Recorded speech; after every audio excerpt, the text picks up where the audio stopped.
And we are back. We are United by Rice, where we talk about all things related to AA and HPI in entertainment, creative spaces, and beyond. I'm Junko, one of your hosts, and my other host is Ben Lee. It's great to talk to you, Junko.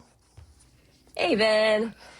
And by the way, happy Lunar New Year, Year of the Horse for, Yes, I guess, probably 80% of our Asian listeners probably that 80, yeah, would or more. celebrate Lunar New Year. But I think this is actually one of the differences between you and I. Japanese don't celebrate Lunar New Year, correct? Correct. Yeah, I don't know when that started, but it is the year of the fire horse, as I was educated by actually Ada Sang, who wrote an article for LA Times. It's just a fun article about the year of the fire horse, and then she interviewed me a little bit about just talking about horses. So, little tidbit there if you are over reading the LA Times. That's right. I keep forgetting about you do have a passion for horses and riding horses. Yeah. So yeah, no, it's a little bit quiet this year. I was riding a lot more towards the end of last year, but yeah, different, We have different year, to different things. we have to not forget to have Ada on sometime to talk about her book. Yes, yes. Oh yeah, and she is the author of Hollywood. What was it? Oh shit, I forgot the title of the book, but it basically covers as much as humanly possible for a first round publication about jobs in Hollywood, which is pretty much all the font 8 that you see at the end of the credits. That's what she covers in her book. And Larry Mantle over here, local NPR, gave props to that around Christmas time. So yes, we'll hope to have her here. But since we are still in the middle of awards season, I guess, how was the Independent Spirit Awards? First of all, oh yeah, it was at the Palladium venue. Yeah. Well, first of all, let's talk about later this episode. Nick Pugliese is our guest from a show called School Spirits, which is on Hulu. Actually, I think in we established season 3 or 4. They're in season 3. Yeah, so season 3 just came out. Yeah. Yes, and it's a very cute show. I mean, like, for all intents and purposes for the interview, I'm like, yeah, I watched season 3, so we're kind of dropped into the middle of it. But basically, if you are new to the title, I ended up kind of watching a big chunk of it, but it's definitely the tone is definitely. It's definitely teen show. The demographic is definitely like Sabrina the Teenage Witch. That age with a little bit more darker, like there's murders and mystery themes to it. So it's a little bit darker, but it does have to do with the supernatural and ghosts. And it's interesting because it's basically all these teenage ghosts stuck in this one location, and they have died at different times in history. So that makes it a little bit more interesting. Nick's character is Charlie, whose last name will be revealed apparently in season 3. And Nick's character was born in the 80s. So that's kind of what you see in season 1. And by season 3, you don't get that 80s vibe, not as much. But if you do start from season 1, you'll see all the nice like period ghosts throughout the show. Sure. I think he compared, or he said, a lot of people talk about like Stranger Things, kind of that genre, younger kids dealing with supernatural stuff. Yeah, and it's dangerous and, high stakes and friendships and relationships. So, yeah. There's always a need for a few of these shows. I used to think of like the CW as like a destination for these type of shows, like Charmed or whatnot, like these supernatural. And we've been kind of lacking that genre the last few years. And I think what happened was like CW got inundated with a whole bunch of like mostly Marvel-y. DC. Oh, sorry. Come on, don't disappoint our fans here. I was like, Marvel, DC. Okay. DC. But just a lot of DC content. And I think it started getting a little bit cookie cutter. So that's why you start seeing like Yellow Jackets and more of the darker, more the teen shows that are tackling maybe supernatural environments, but definitely like true to life personal stakes and relationships and navigating that. So I think just CW just got DC'd out. So everyone went elsewhere. Well, for School Spirit fans, Nick was great to talk to. Very interesting guy. He's got a bright future ahead of him. The show, if you haven't seen it, I think 7.7 rating on IMDb, which is actually higher than Yellow Jackets. I mean, that really puts it at one of the top shows on the streamers. So people must like it a lot. Oh, wait, it's on Paramount, right? You said Hulu before. No, Hulu. Paramount. You're right. Paramount. No, Paramount. No, you're right. Paramount. Yeah, my bad. Paramount. Apologies to my press contacts at Paramount. Very good show, as is Yellow Jackets. So, yeah. Yeah. So many streamers. Very good. It is hard to keep track. But you were jumping into the Independent Spirit Awards. So on the theme of spirits, so very different things. So I attended the Independent Spirit Awards this past weekend. It was just on Sunday, actually. Sorry, there are dogs jumping into the picture. And, I think this is one of the awards that being nominated truly is winning. I think a lot of the other awards kind of get blended together because they're similar to other awards, same categories, even usually the same nominees that you see over and over. I mean, obviously don't take anything away from how important it is to someone to win an Oscar or something, right? Right. But I think the independent spirit, the word spirit really comes through because you do have this interesting blend of probably a lot of first-time filmmakers, just trying to get and really thrilled to get this level of attention for their film. And then you've got folks like Rose Byrne and Tessa Thompson and Wagner Moura in the room because their amazing films are actually Oscar-nominated level films, but also still qualify as independent films, right? It's kind of it's one of the most interesting red carpets, actually a blue carpet, that you'll ever work, right? Literally the first two individuals I interviewed, I'm sure I'll play the interview on my social media, was a guy talking about his animated film based on his brother-in-law's stories, and he gave me a little postcard where he stuck two fingers to make the ass cheeks of the character. Oh, that's not your typical red carpet interview, but it was hilarious. It had me laughing. That's funny. And then later on, got to talk to some of the more known actors who come in toward the end of the carpet. But it was fun to see some people that you and I have talked to before. Folks like Asif Ali from Deli Boys was actually nominated for Best Breakthrough Performance.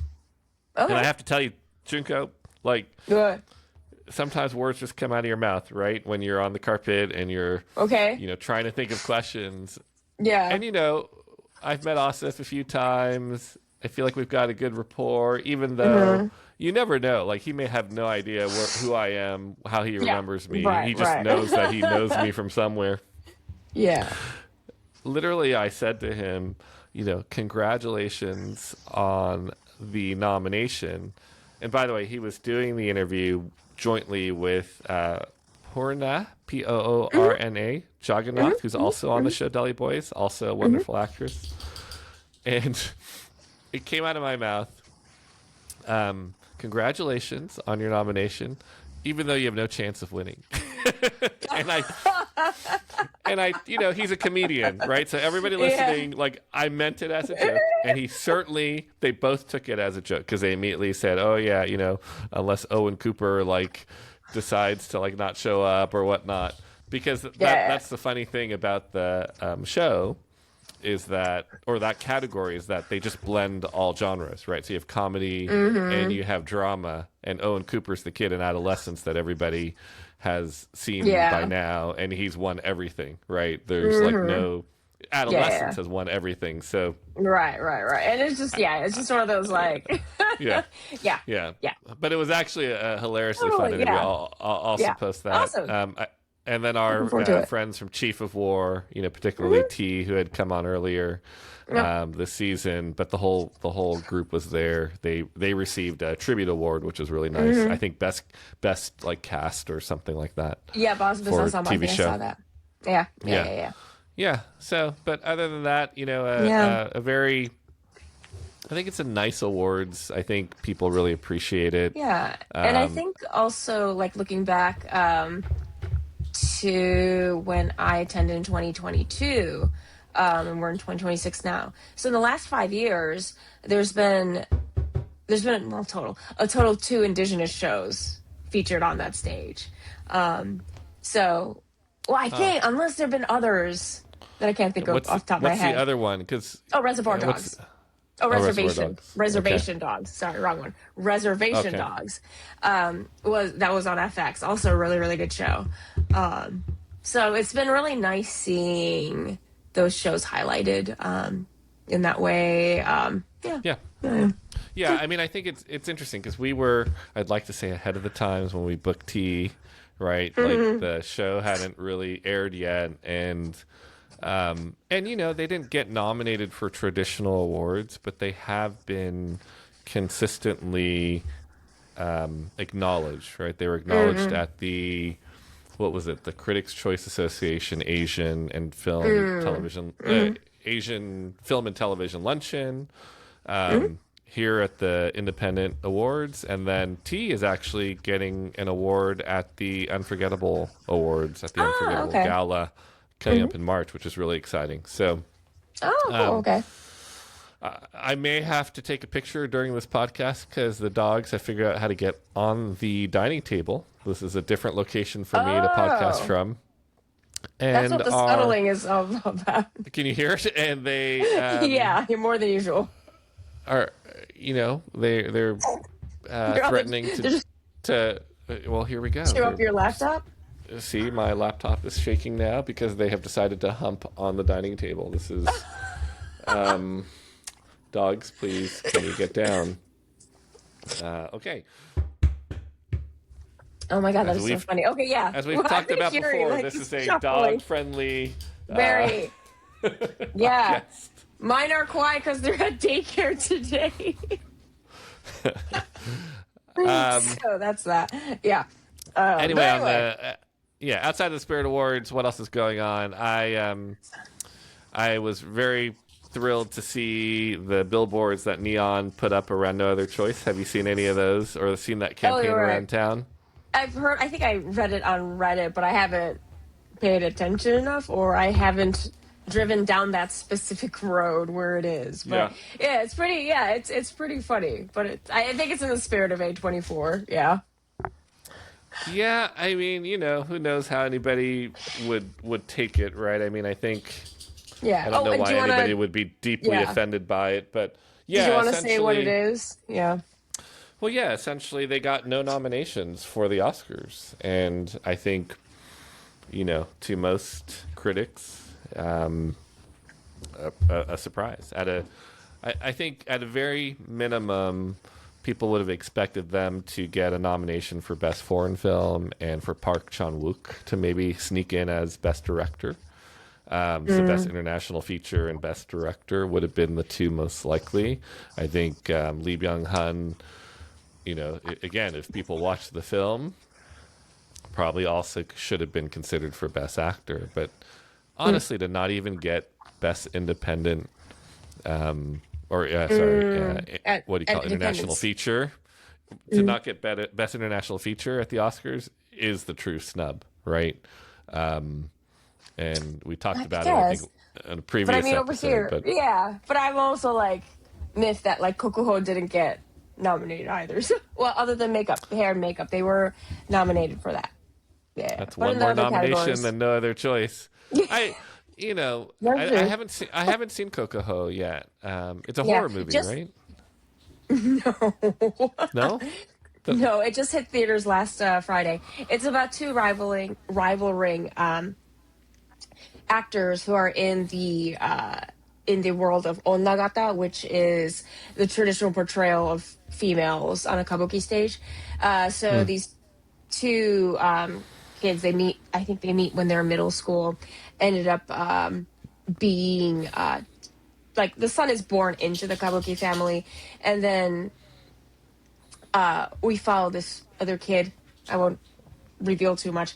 But he ends up being kind of adopted into this kabuki family, and they grow up together, and you basically see over, I don't know, 30, maybe like 30, 40 years, their journey in that world. And it's really epic. Production design is by Yohei Kaneda, who also did Kill Bill Volume 1.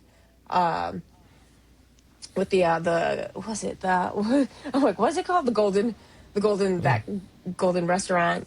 He designed that. It's really gorgeous to watch. So, not surprised, at least somewhere visually it was recognized. And I haven't seen Director Park's recent movie because I don't know how to. So we can't. I don't know how to get my paws. I know. I don't know how to get my paws on it. We can't debate each other on this. I think that's in theaters now. I have a disc. If you have a DVD player, I actually do. But is it in? I'm like, is it wide release now? Wait. Somewhere in LA, I'm sure it's playing, Junko. Yeah, because whatchamacallit. Oh wait, am I looking at the? Nope, wrong. I'm like wrong title. But anyway, I think by now most of them are in. Yeah, I know hopefully. That. I want to say starting in January it might have been on release. So the question is it's still out there somewhere? Yeah. Yeah. Okay, I'll have to hunt it down. But everyone's talking about it, so. Yeah, until you see it, then you can't tell me if it's better or not than Coca Ho or Ha. Coco Ho, H-O. Coco Ho. Yeah. It's interesting. I wonder if I'm sure the Academy intended the International or Best Foreign Film Feature Award way back before they thought any of those films would actually get nominated for Best Picture. I feel like you should only be eligible for one. Once you get nominated for Best Picture, you shouldn't get nominated for Best International. I know that also is unfair, but you know what I mean. But that would open up, because sentimental value and did Secret Agent also get nominated for Best Picture? I think so. So there's at least two. Secret Agent, yeah. There's at least two films that, look, if you're nominated for Best Picture, then you could open up two slots. Plus, but that just means that, it's Best Picture, but and I think most members are mostly stateside. So I think that I don't know. I think when an international film is nominated as Best Picture too, I think it just, and that doesn't happen that often, I feel like. Or maybe it does. I don't know. More lately. Yeah. Like I think, in some ways, probably before this, but Parasite has certainly opened the door, right, to a lot more that's foreign pretty recent. films. At least Asian films, yeah. Yeah, but I do find it extraordinary that, like if it's in both categories, that there is something about it that is truly universal. It speaks universally, and that's I don't know. I do wish it was more of a very rare phenomena. That a film would get both, that would international and Best Picture. Well, I'm approaching it from an angle of just opening up more recognition, right? More slots for the foreign films. Like this whole, every country gets one submission, right?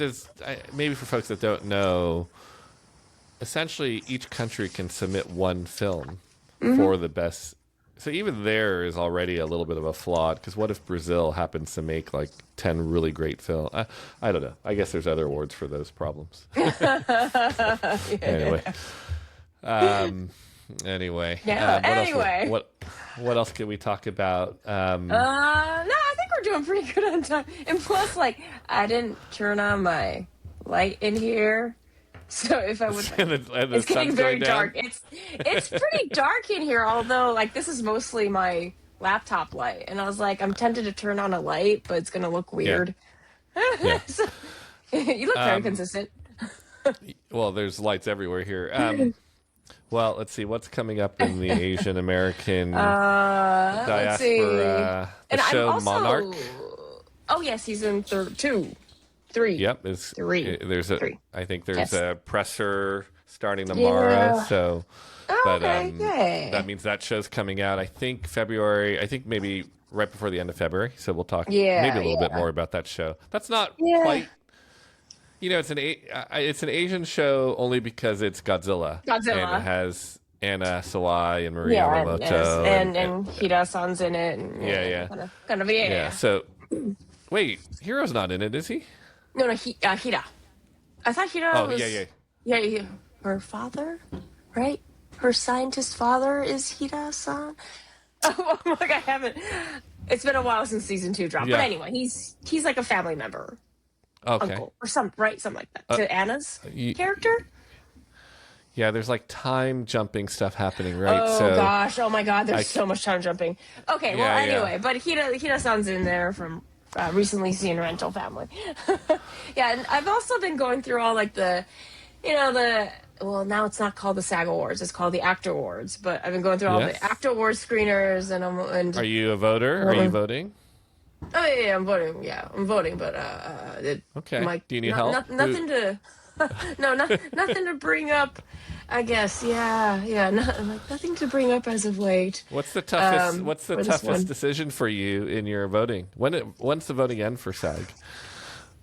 That's a good. I think it could be. I think it's not this Friday, but next Friday. Right, because it's before the Oscars, right? Oh yeah, our show. I think ours is March 1st. I thought. I don't. I have to review these things. Sometimes I miss the deadlines. But yeah, I think the hardest thing is probably reviewing the TV shows. If the voting has closed and we're revealing that you haven't voted yet, you'll be in trouble. So hopefully the voting hasn't closed. Well, yeah. Well, I've paid my dues, so I can vote. But but anyway, there's nothing United by Rice related. I don't think in those categories. Oh, in terms of or in the films and the TV shows I've watched for it. I mean, other than the Pit's been doing really well. Yeah. So I don't, but that's only somewhat United by Rice because like a bunch of the cast is Asian. That's what you mean, right? Yeah.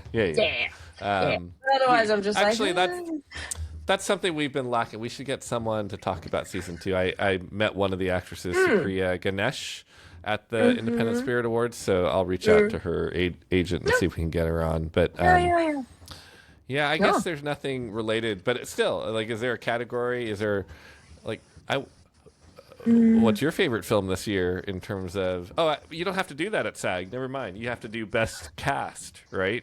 Yeah. There's no. Yeah, it would be best ensemble cast. Actor, actress, supporting, yeah, that stuff, and then stunt, best. Who's your best actor, Junko? Who's your best actor? Are you a Chalamet or a DiCaprio or a Michael B. Jordan? I might be Michael B. Jordan, but I think I was gonna watch Marty Supreme in the next day or two, and then one thing after another. I wanted to catch in theaters, but it looks like I have to catch it on my TV at this rate. Almost, because I'll be honest, I don't want to pay. I don't want to pay to watch a bazillion movies for obvious reasons. Okay. Well, I'm sure there are screenings down there. Oh yeah, but it's just a scheduling thing too. Sometimes. So. I'm gonna look it up. First of all, the film is called One Battle After Another. One Battle. Sorry. Now I'm like mixing it up with like, I think ever since like Everything Everywhere All at Once, ever since that movie came out, everyone's like, we can make long, complicated, repetitive movie titles, and people will still remember it. That has scrambled your brain, so you can only... Okay, so let's see. What's today? Today's the 17th. If you wanted to watch One Battle After Another, you could watch it on the 27th February. I don't know if that's too late for your voting. It's probably too late. At the Warner Brothers screening room. And for everyone listening, I'm only talking to Junko because you have to be a guild member. Unless you're a guild member, then you can go too. But yeah, you can February 27th. I'm actually going to go watch it again because they have a screening up here on the IMAX next week. So I'm gonna Nice. and not because I'm a voter, but just because I love that film, and seeing it on IMAX is the only way to see it, or VistaVision. Like those are the ways to see it. Yeah. Have you watched F1? I have. Did you watch it in IMAX? No, I watched it on those. Okay. It's called D4. The theaters that there's only 50 of in the country, yeah. where the seats Right. go like. There's some down here. Oh, I think we talked about this. Okay. No, I was just we talked about it talking to when someone. It came out. Yeah, when it came out. Yeah.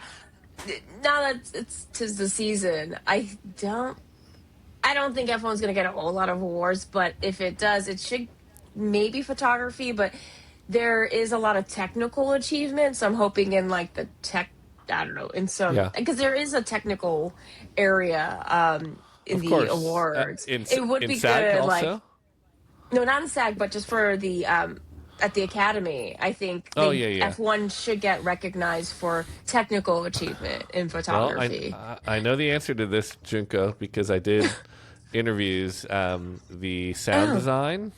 Oh, yes. They were nominated for Best Sound Design, for Best Visual Effects. Yeah, a lot of that was, Best Picture. Remember, the Oscars has 10 Yeah. But it's films. not going to get Best Picture. It's not going to get Best Picture. And then I think the fourth one might be DP or cinematography. I'll have to double check. But I think it was cinematography. I'm pretty sure. That's why I was like, I wouldn't be surprised. How could it not be? It is an amazing looking film. I have to look at the other ones, though. But Sinners, like... capturing what was interesting with Sinners, the biggest challenge there is shooting all that darkness and capturing everything. And I also feel not until like recently, if you recently as in the last maybe 20 years of shooting black actors correctly with the correct lighting. I think that's got changed dramatically in the last 20 years. So having that, with the soft glow of like the fires and all that. So there's that too with Sinners. And she would be the first Filipina and first female DP to win. That would be exciting. Oh, that's right. She is Filipina. Yeah. That would be very, very exciting. I would be, I would be over the moon. the actress, there's a few Asian actors in the film, as you know. Right. One of them will probably come on because they have another film or show coming up that I've reached out for scheduling. But that would be exciting. I think Sinners equally for makeup, right? Those two things almost go together: makeup and shooting in low light, black actors. Like, it's always been a challenge. Although I may spoil your dreams here. No pun intended. I think you should watch Train Dreams on Netflix. Oh yeah. And see what you think of the cinema. See what you think of the cinematography, because Adolfo Veloso is the cinematographer, and he just might win that award. We'll see. So I think I'm more technical stuff. Yeah, you're technical. More interested you are definitely. This year. I've learned that you are very into the craft stuff. It's probably reflective of the era you are in, of trying to do more behind the camera. Yeah. And then now there's verticals coming in, so we'll see what happens. That's another conversation. All right. But anyway. Well, I think we should say goodbye because you are running out of light. We have been United by Rice. I mean, turn on Nick. I can turn on the light. It just looks weird. Okay. Nick Pugliese is our guest. He was wonderful to talk to, so I hope you enjoy it. As always, please follow us and listen to us on any channels that play our podcast. United by Rice podcast. United by Rice podcast is the Instagram account. United by Rice on iHeartRadio, Spotify, and YouTube.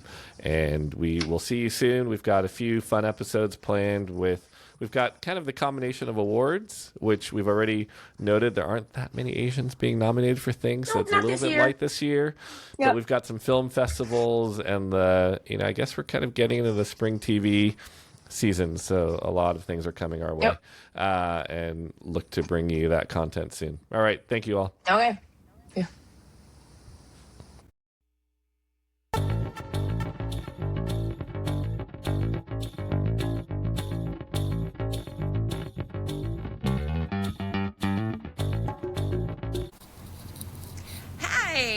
are United by Race, where we talk about all things related to AANHPI. I will get this right one of these days. In entertainment, creative spaces, and beyond. And I'm Junko, one of your co-hosts. Yeah, and this is Ben. I'm happy to be here also with our guest for this episode, Nick Pugliese from School Spirit Season 3. So welcome to our show, and thank you for joining us. Thank you so much for having me. I'm so excited. Yay, yeah. Thank you for joining us. Yay. And Ben, good job on your name and pronouncing Nick's name. Yes, perfect. Yeah, we had all planned. Junko's going to say, oh, wait, it's Ben. Yeah, so I have a lot of actor questions, I suppose. Yes. I love it. You want to jump in, Junko? So, Season 3, I'm kind of like, oh, do we start with like the character questions or do we start with the lifestyle questions? Because Auntie here is more used to... I came up in the industry during the network days versus streaming days. Okay, yeah. So all my friends around me came up with network. Like, okay, let's start with lifestyle. Because all my, 80 friends or friends who are regulars or recurring regulars, there was a seasonality back in the day, like if it was Gilmore Girls or Malcolm in the Middle. The shooting schedule was, basically kind of similar to an academic schedule where it was like spring, you took off the summer, and then you're back in the fall, winter. So, Nick, can you update me on, since you got 3 seasons, well, yes, 3 seasons under your belt. So, tell us, like, what is your shooting schedule and lifestyle been like for 4 years now? The past 4 years, yeah. We started shooting in 2022. I had lived in LA for a while. And then I was like, I gotta get out of here. So then I moved to New York. The month that I moved to New York, or tried to, I was sleeping on a futon on the floor of my friend's closet. Right. That month I got School Spirits and then was shipped over to Vancouver. So that was July of 2022. We pretty consistently always shoot during the summer. So, and for 3 months. It's about 3 months exactly, which is very quick for an 8-episode, hour-long show. Yeah. So then I'm basically spend my summers in Vancouver, and then the other seasons I'm in New York. And so you end up in New York in the end. Cool. Yeah, so I came back. I was like, no, I didn't get my time yet. Yeah. And you are mostly on a 5-day shooting schedule or mostly 6? Yes, we shoot Monday through Friday. We have full weekends. That is so crazy to me when I hear, because there are a lot of productions, especially in Vancouver, that are on the 6 days, and so they're shooting Saturdays. I don't know how the crew is okay with a 1 day off. Like, that turnaround is so insane to me. I don't know how that's possible. A lot of times it is with, like, the double overtime weekend compensation bump. They're making, for sure, they're making, yes. Yeah, and I do feel like a lot of productions going in, they kind of know that they have to pull 6 days sometimes, so the crew will be warned, and a lot of, like, arrangements made where they're, you don't want your crew to drive because they'll be too tired by the 6th day. Like, production does have to pay for it at the end of the day to me. It's time and money. Yeah. A lot of people are just happy working right now, too, to be honest, and the way the industry's been the last few years. Well, Vancouver, though, has been bumping for, like, since CW, so what, like, the last 8 to 10 years. Yeah, U.S., like, Hollywood, L.A. has definitely kind of dried up. Like, the verticals have started sweeping the market here. Yes. Have you seen it in Vancouver? Or just heard about it? I barely know what the vertical world is. I had to have somebody explain this to me recently. I still wasn't quite sure what they were talking about. Yeah, I would almost describe it, I only just went on YouTube and saw one Mandarin version, like one that's actually made in China. And it almost, do you remember what Vines were? Those, was it? Yes. 10, 12-second clips. It almost feels like that, where it's like a forced perspective because everything's vertical and it's a little annoying because you're not. And the stories right now are coming in from China, and they're very quick turnarounds. Like, Yeah. So again, and that's why are you only work in Canada? So are you with the Canadian Union? No, No. I'm SAG. It's SAG. confusing It's a sister. there's some agreement that they have. Yes. Yeah, they do. Okay, yeah. So that's why our union, as of late last year, created a new category for verticals, and we're like, what's going on? What? So Wow, okay, it's happening that quick. Maybe I should get my team on it. Is this the new frontier? I mean, I could see, for example, with like School Spirits, it could totally be like a if there is like a tertiary storyline. Yes. It could almost be. I don't know. I might have just like I see your writers that, yeah. are being like, don't give me more work.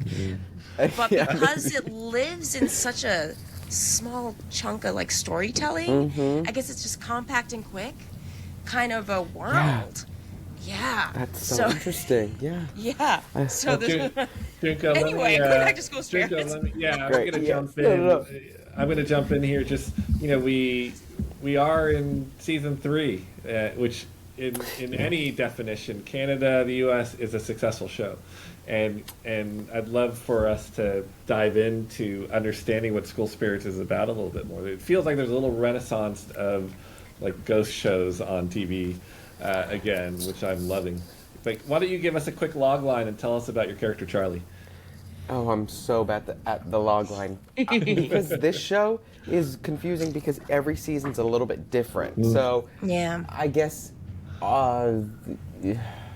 it starts out in a sort of murder mystery that takes place in a high school setting that is split between the living world and the dead world. There's a group of students who have died at the school across previous decades that are stuck there for unknown reasons.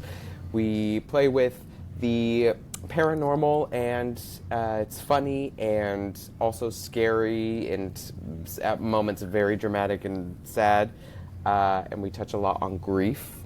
Yeah, it's a fun show. I don't know if that was like a log line or just a description. That's great. And then, no, it's great. And then Charlie, besides many hairstyles that I've seen over the episodes, which we can talk about too. But what's kind of the most exciting development for your character as we're in season 3, as we kind of venture toward the end of season 3? In fact, we already learned a couple things from you offline, but we'll share them. Yeah. Charlie has always been sort of the best friend figure, not just in the show, but I think throughout his entire afterlife. But he's very insecure.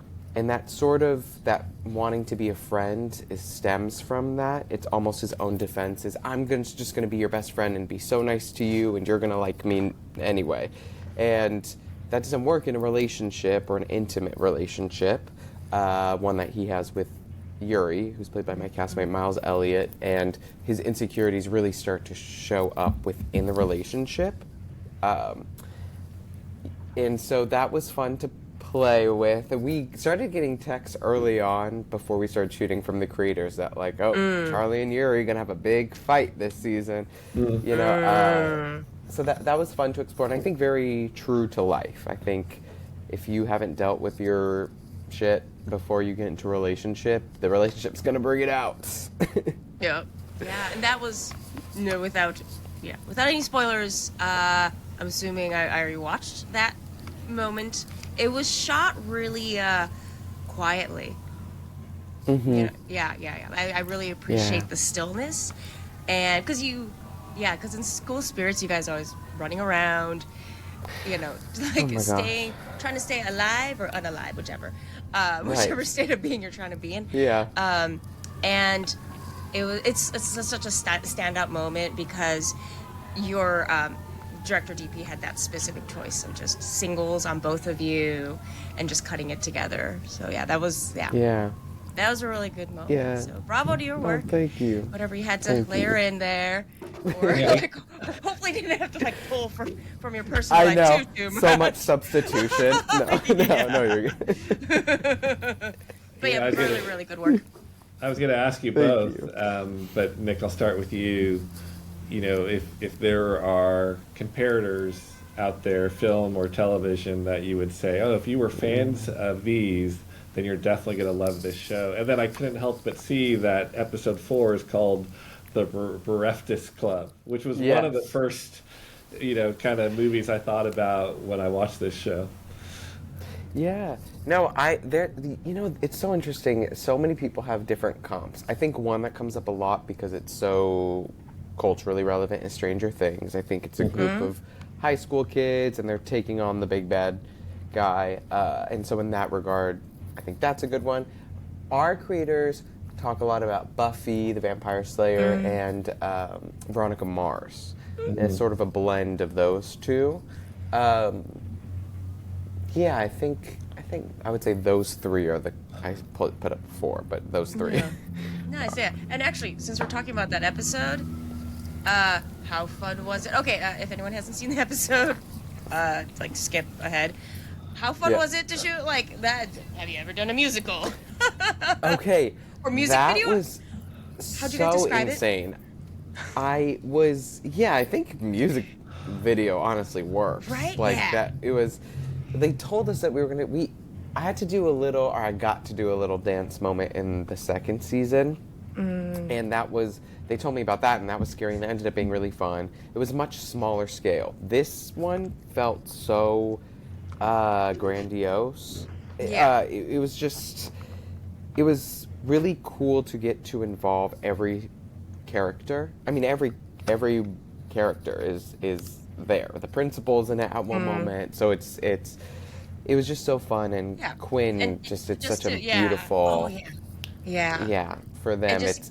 Give Ben a little insight or whatnot. Yeah, so one of the characters, she eats a brownie. They're mushrooms. They're laced. Mushrooms. Anyway, it is mushroom. Yes. Yeah. So she overeats them, and she goes on a trip, and the trip involves everyone. Yes. And the choreography was really good as well. No, it was, and it's so beautiful with Quinn's character. Sort of, it's a gender identity discovery and journey and expression, and I think that Sehung, who plays Quinn, also is vocal about how they're also going through that in their own life, and so I think it was just a really special moment that the creators gave to us. Yeah. So that's a fun moment. But I'm always scared to dance. I'm not a dancer. That was I can't watch it. I can't watch myself in it because to me I look ridiculous. But it's fun to shoot. It's an ensemble piece, so you did a wonderful job being part of the ensemble. Thank you very much. I couldn't tell you were having fun. I don't know how was that a full day? Did you guys finish that in a full day or no? We did the whole thing in one day. We had a week of rehearsals kind of scattered throughout when we weren't shooting. It felt like we were on an episode of Glee. The Glee kids have always talked about how they would shoot a scene, then they'd go to a dance rehearsal, then they'd go record a song. So it was like that. It's interesting you brought Glee up too, because that's also not a terrible comparison for the show. Obviously, that show doesn't have supernatural elements, but some similarities. As far as really good teen shows, they're kind of far and few between. Yeah, that's true. I hope ours is remembered as one of the good ones. Yeah. I think the supernatural part will always hit the demographic. I think because I think you guys, you're the Harry Potter. You guys grew up with Harry Potter. Yes. Pretty much already in existence. So yeah. So I don't know, when you think back on day one of your table read and meeting Charlie for the first time, and when you think about where Charlie is now, how has Charlie surprised you? That is a good question. I think that when we were shooting the first season, I sort of understood what his arc was from the beginning to the end. It was about self-acceptance. And I kind of thought at the end, I think Charlie's done that. I think he probably is going to get his door. And he didn't get his door. And not that I, Nick, the actor, want to be written off, you know, but I just assumed like, oh, if that happens, that makes sense for the story. Then we come back in the second season, they introduce this love interest, and then I was like, okay, that's a clear another story arc, is now he's learned his self-acceptance, and now he gets to experience love. And then by the end of that season, I was like, that makes sense. His story is done. And then this third season, we're back again, and it is just, like I said earlier, it's true to life of we're constantly becoming and evolving and hopefully striving to be better and unlearning so many things. And, you know, in the context of the show, this has only taken place over... somebody said it maybe is like a month or 2 months. And so, he's not going to be a fully evolved little being by the end of, after 1 or 2 months of self-expression. So I think that has been what's surprising, is just that it's an honest portrayal of self-acceptance. That's a good trick to be able to have multiple seasons and not have to switch out the cast. I feel like Glee made that mistake. Like they called everyone a junior, and then all of a sudden, oh shoot, now we got to swap out all the characters everybody loves. Well, but we're not allowed to age, and so that's a little. Yeah, that's true, the clock's ticking for me. I'm turning 30 this year, and so it's like okay, I have to go back and play 16 every summer. Yeah, that's true. You know, Nick, I'd love to ask you just kind of about you and coming up as an actor, and you know, obviously we don't shy away from identity on this show, being all the things Junko said earlier, AA, NHPI. Sometimes we add different things to that. But how has your identity, your cultural identity, you know, either consciously or subconsciously shaped the kind of stories and roles that you want to tell? Oh yeah, you know, it's interesting. I think for a while,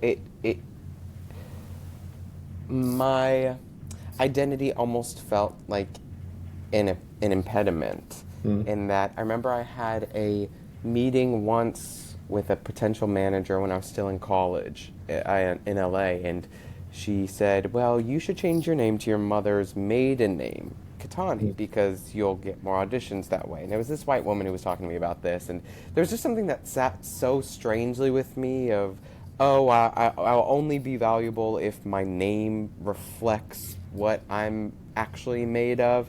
And she was telling me how you'll never go in for an Asian role, and you might be not white enough to go in for white roles, and so you're just hard to place.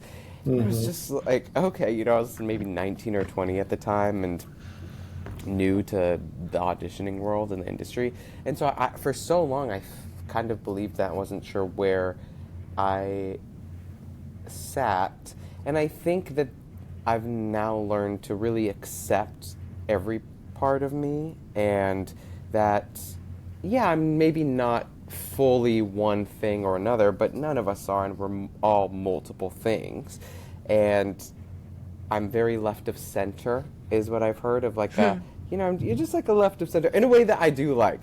Some people maybe that would be like an insult, but I've heard that before, and I do like that, and I think I like that, the left of center stories, and those characters are maybe the person who's not the superhero, but the superhero's best friend. Like, well, what is he doing?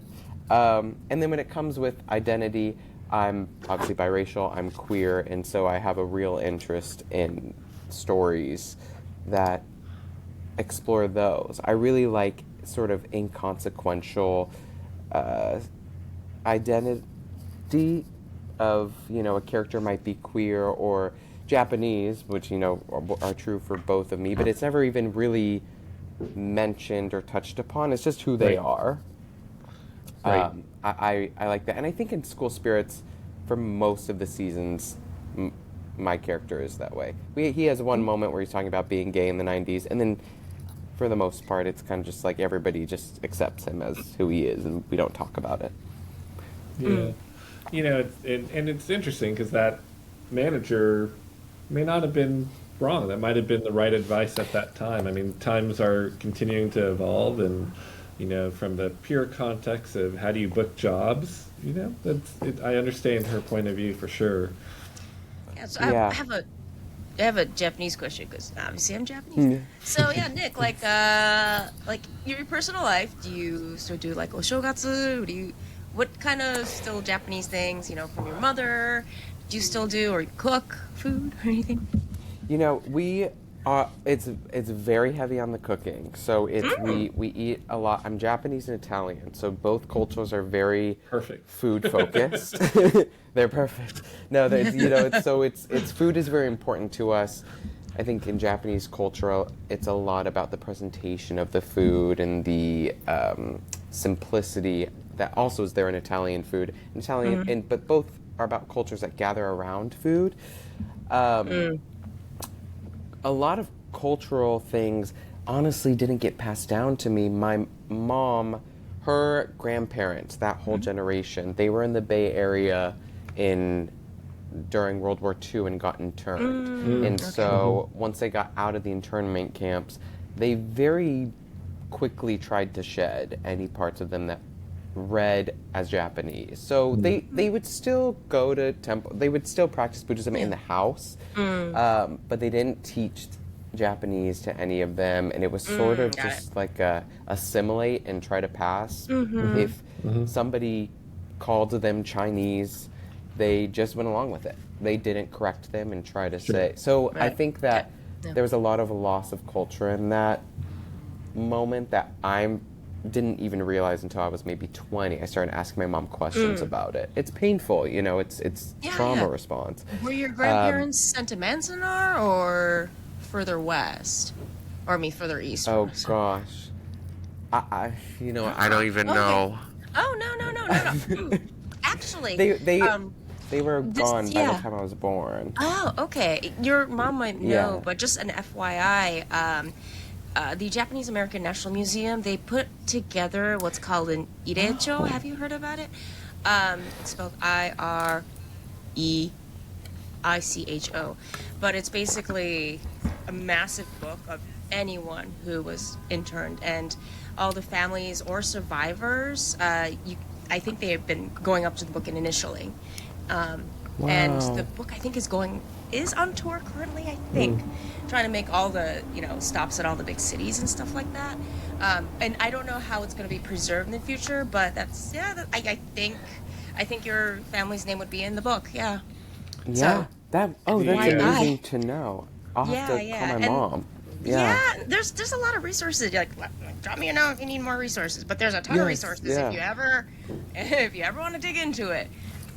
I would love that. Nick, one of the, I think, big themes of films this year, Sentimental Value, I don't know if you saw that film, is one of them. And it really tries to kind of touch upon this, like, generational trauma. And in fact, the concept of a grandparent having, suffered some type of atrocities, internment and whatnot, and how that's affected them.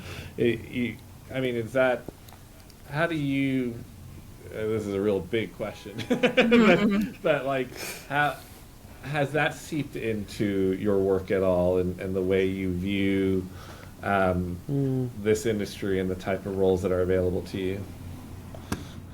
Ooh, wow. Okay, so it's sort of like a two-part question, right? Okay, so the first part, how has it sort of affected me, or my approach to roles?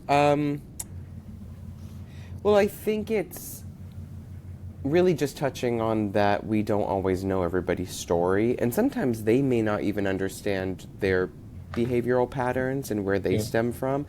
And so I think just coming at it from a more empathetic stance, both in my life and also when I'm coming to a role of, okay, well, why is this person saying this? When did he learn that this was something to be ashamed of, or when was he embarrassed about this part of him, and how could he counteract that? Or is he even aware that he's embarrassed about it?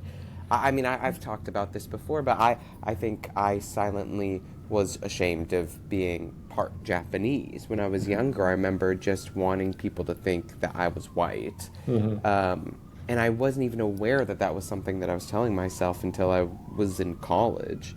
And so I think that's something about how I approach it. It just makes me more empathetic. I think it would make any of us.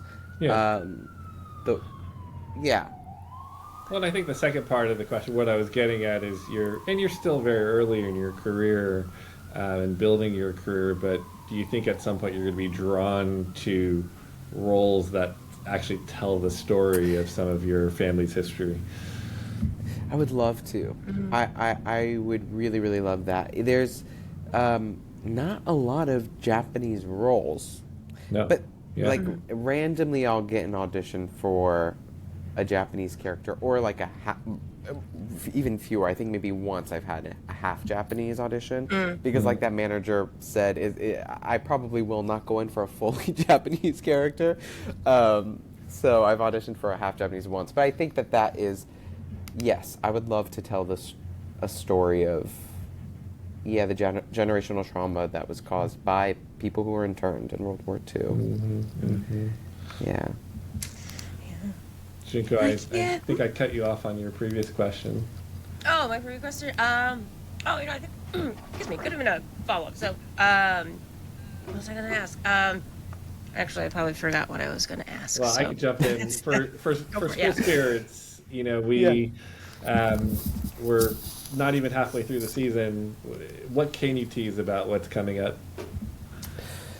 Ooh, it gets pretty spooky. I told my mom early on while I was shooting the third season that you might not like this one as much because she does not like scary things, and it gets a little scary. There are some screenshots that are just like, that is not the show that I thought I was shooting during the first season. It's a completely 180. I think Jennifer Tilly's character has some really incredible moments, and her storyline is a little insane. And what else can I tease? Gosh, it's hard because I feel like any little thing is... Yeah, I went on an Instagram Live yesterday, and I was like, I don't even think I can answer any of these questions because it'll just give something away. Yeah. But I think that it'll be really exciting. I think a lot of answers are going to get answered. Well, speaking of... Or a lot of questions are going to get answered, sorry. Yeah. Sure. Well, the show's got a wonderful cast, people like Peyton List, but as far as when you mentioned Jennifer Tilly, it sparked the question in my head of, like, what are some of the cameos and veteran actors that you've worked with on this show that have been kind of the most fun for you? Oh, my God. Well, okay, I love, not a cameo, but Maria Dizia, who plays Sandra, Maddie's mom. She is such a talented actor. It's so insane. She just is... whatever character she's playing, you see her sort of, when she's going for a take, exhale into it, and she'll give little tidbits that are just so genius of an insight into her process, and you're just like, why have I never thought of that? That's perfect. And she's also just a great human, so fun to be around, always down to hang, doesn't have any sort of wall up about the fact that we're like all younger. She doesn't think that we're immature or anything. She's still down to hang with us. Jennifer is hilarious. Jennifer Tilly. She is exactly how you think she's gonna be, is how she is just in like day-to-day conversation. Like asking her how she is, it's this big, it's just, she's so fun. And also down to hang. There was a day where she was playing games with us in the green room, like the kids. We all just play games in between takes, and she was playing with us, and I just was like, this is crazy that this is our life. There's, we get such incredible actors, especially for the adults, that I think all of the students, all of us, we just love watching them. I mean, if Maria's on set and it's a scene that I'm not in, I will sometimes come to set just to watch her. All of the kids are like that with all of the adults. They're just all great. Well, you yourself are not a kid. Does it kind of... I know, that's true. I'm like a 30-year-old kid, yeah. Harsh. Junko just serves reality. Well, my friend Keiko, though. Keiko Ogina, though, on Gilmore Girls. She was in her... Oh, yeah. I don't know. Look it up. Yeah, I forgot, but same thing. Yeah. But, that Asian blood. Or the Japanese yes. blood. It's true. It's working. It's working in Hollywood. Okay.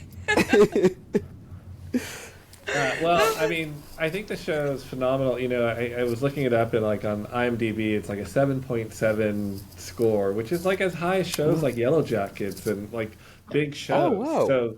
So I think we got to get more people watching this. Do you, as far as like Paramount and working, do you have other shows on Paramount that you're a big fan of?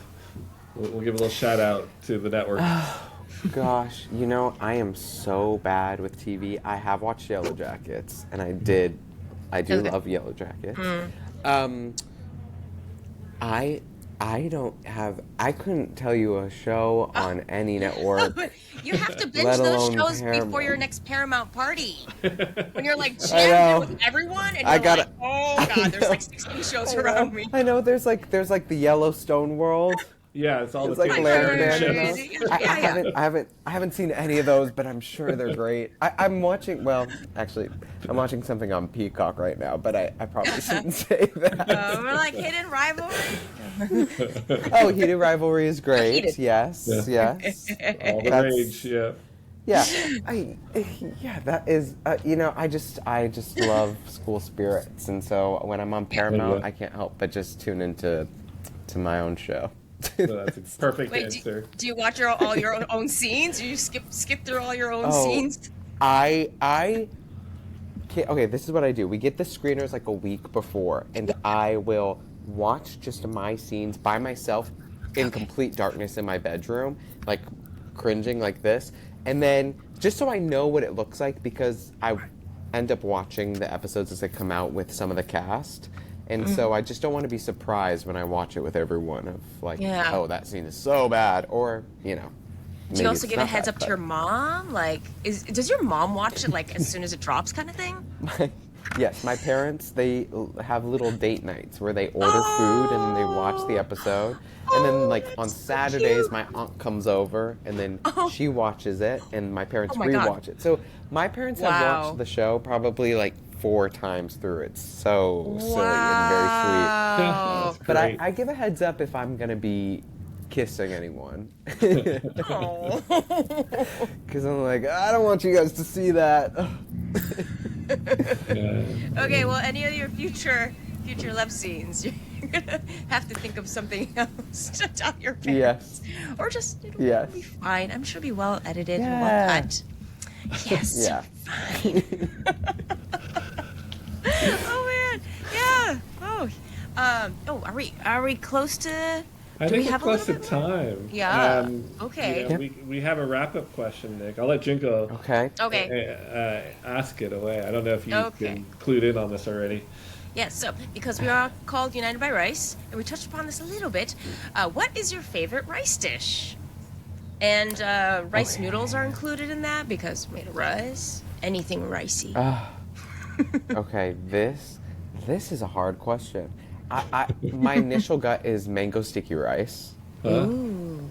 That's good. But I will say in my Japanese, being Japanese, I'll say mochi.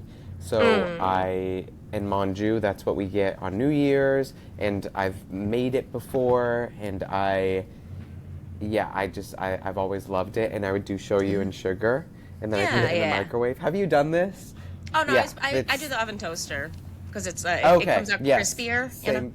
Yes. Same difference. Yeah, and then the sugary shoyu, and it's just that's such a crispier. Junko, I need an education on mochi because I still think I'm not Japanese, so I think of mochi as like soft, squishy with ice cream in the middle most of the time. Oh no, I think I will literally go make it after this.